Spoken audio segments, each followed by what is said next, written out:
ಕ್ಷಣದಲ್ಲೇ ಮಾತೆ ಮರೆವೆನು. ಕ್ಷಮಿಸು ನೀ ಕಿನ್ನರಿ, ನುಡಿಸಲೇ ನಿನ್ನನು. ಹೇಳಿ ಕೇಳಿ ಮೊದಲೇ ಚೂರು ಪಾಪಿ ನಾನು.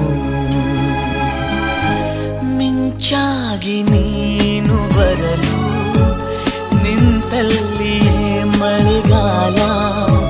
ಬೆಚ್ಚಗೆ ನೀ ಜೊತೆಗಿರಲು ಕೂತಲ್ಲಿಯೇ ಚಳಿಗಾಲ.